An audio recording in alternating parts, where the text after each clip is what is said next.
बेराफारसेथिं जों नुदों दिनै बिपिएफआ मोनब्रै जिल्लानि सिङाव जों मोनजि माने साब डिभिजन दं बेयाव माने बिथांमोना धरना लादों सानबा हाबाफारि लिरथाय लादों दा बेयो मानि सायाव बेबो बुंनो थाङोबा मोनसे ड्रामा बायदि आं नुदों बेखौ फारसेथिं बेराफारसेथिं बिथांमोना इलेक्सना जानाङा होननानै प्रेसार होबाय थादों सरकारखौ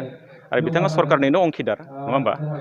दिनै जों बयबो मिथिगौ कभिड-19नि थाखाय इलेक्सनखौ फावसायनाय जादों आरो बेराफारसेथिं बिथांमोना सायाव देखायबाय थादों धरना लानानै जाय बिथांमोना सिगां गोबां माने बेबायदि स्कप मोन्दोंमोन धरना लानो थाखाय आरो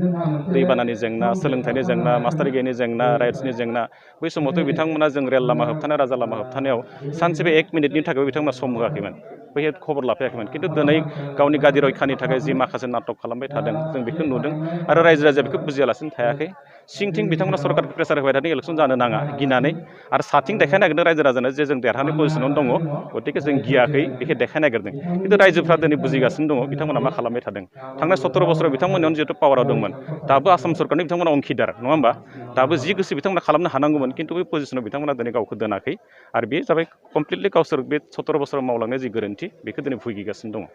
जाबाय बिटिआर सुक्तिखौ गोबाङानो बुंनो नागिरदों बे सुक्तिया सुक्ति नङा लाथिख'सो होननानै बे समाव नोंथाङा सासे आबसुनि मावथि हिसाबै आबसुनि मार्ग मावथि हिसाबै लेङाइ आफादगिरि हिसाबै नोंथाङा मा बुङो बे भाइस'फोरा जाय बुंदों बिथांमोना कमप्लिटलि बे राजनैतिक प्रेक्षापटखौ नोजोर होनानै बुंबाय थादों आरो बे राजनैतिक भाइस' बिथांमोना सानदों जे बिटिआर सुक्तिखौ जुदि गनायोब्ला होमबा गावसोरनि जिथु पलिटिकेल पार्टि बै पार्टिफ्रा बियो बेकफुटाव थांगोन आरो बिथांमोना माने आथिखालनि जि बिटिसि इलेक्सन बेयाव हयथ' बिथांमोना देरहानायनिफ्राय हयथ' बाहेरायाव थांगोन बे बाथ्राखौ नोजोर बोनानै गिनानै बुंनाय मोनसे भाइस' होननानै आं बुंगोन खिन्थु बिटिआर सुक्तियाव जाय बिथांमोना बुंदों बिथांमोनाबो बेयाव सुक्ति होदों सुक्तियाव साक्षर होदों आरो बेयाव साखि हिसाबै होदों बिथांमोना दा थोंजोङै बुंनो थाङोब्ला जाय बुंदों जों बिथांमोनखौ मिथियो नङा होमबा दा बिथांमोना दिनै गिनाया बेनो जे प्रमद बर'आ कि सिगनेटारि हिसाबै बिटिआर सुक्तिखौ थांनाय 27 जानुवारि तारिखआव जि सुक्तियाव बिथाङा साक्षर होबाय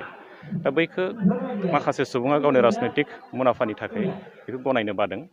आरो बेखौ गनायोब्ला बिथाङा राजनैतिकआव जे दिनै बिथांनि जि पजिसन बेयाव हयथ' गाहायाव थांगोन बेखौ गिनायखौ जों नुदों दा बेनि थाखायनो बेखौ लानानै रायजो राजानि गेजेराव गोनो गोथो जानांगौनि जेबो बाथ्रा गैया बिएससिआवबो बर'नि फाउन्डेसनमोन बियो बर'नि थामोनथा सिनायथिनि थाखाय बिटिसिआव 50%सो जों मोन्थाइखौ मोन्दों आरो नैबे बिटिआरआव जों 95%खौनो बर'नि थाखाय मोनबोबाय दा गतिके बेखौ लानानै गोनो गोथो साननांगौ जेबो गैया जाय बिथांमोना बुंदों बिथांमोना मिथिगौ जे बेयाव गोबां जिनिसा दङ आरो बे दंखौ नुनानै बिथांमोना दिनै गिदों आरो एकमात्र बेल' दिनै बिटिसि इलेक्सन जानायनि थाखाय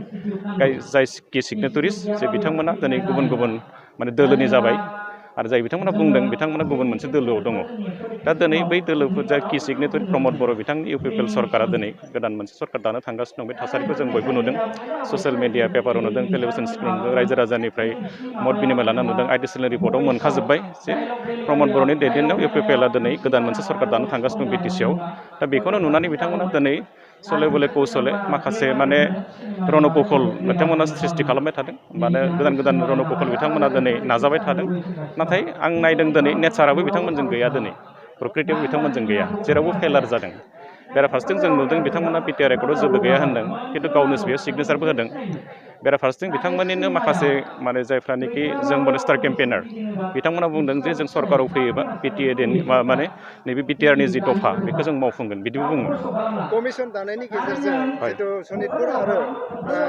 धेमाजि बिश्वनाथ बे हाबनायनि खोथा दङमोन बेयाव नोंथाङा बिनि सोमोन्दै मा होननानै फोरमायनो बेथ' हाबखागोन बेथ' नेसनेल कमिटमेन्ट बेयाव सोसननाय आरो दानख'नाय बे मोननै बेयाव मोनसे दफा लाबोदों बे सोसननाय दानस'नाय प्रभिजन बेयाव दङ दा सोसननायाव बेनो जे सनितपुर आरो बिश्वनाथखौ बेयाव सोसननानै कमिसननि जि मोनसे बेयाव रिपर्ट फैगोन बे रिपर्टखौ बेस खालामनानै बेखौ सोनाय जागोन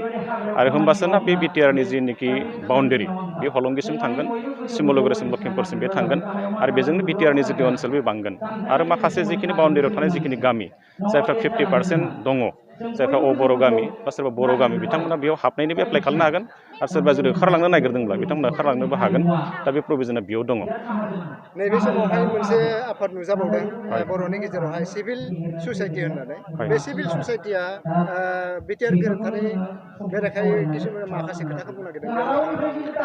आंनियाव बे आफादनि सायाव बारा आइडिया गैया थेवबो आं बुंगोन जे बिथांमोना हयथ' सोरजोंबा पेट्रनाइज मोनदों जायफ्रानोखि बिटिआर रेकर्डनि हेंथा खालामदों बिथांमोननि हयथ' थुलुंगायानो हयथ' बे दाजानाय आं बे आफाद होननानै सानगोन नाथाय जों बर' हिसाबै दिनै बेखौ नायनांगोन जाय एकर्डखौ लानानै लानानै दिनै गुबुन हारिफ्रा बुंदों इसेबां गिदिर एकर्ड मानो बर'फोरनो होखो खिन्थु जों बर'फ्रासो बेखौ लानानै गोजोननो हायियाव बे गमामायैनो साननांगौ मोनसे बाथ्रा जादों आरो बेखौ लानानै जों बर'फ्रा बारा सिन्था खालामनांगौ जेबो गैया दिनै जोंहा बेजोंनो जों बर'जों लोगोसे जों रायजो जानाय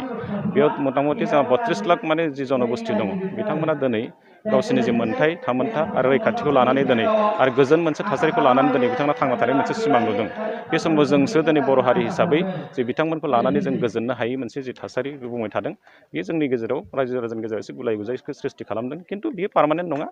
बे माने राजनितिकनि आबहावाया बारलांनाय लोगो लोगो नैबे जि बुंनाय बा बिबुंथिफ्रा बेयो सोलायलांगोन आं बे आसा खालामदों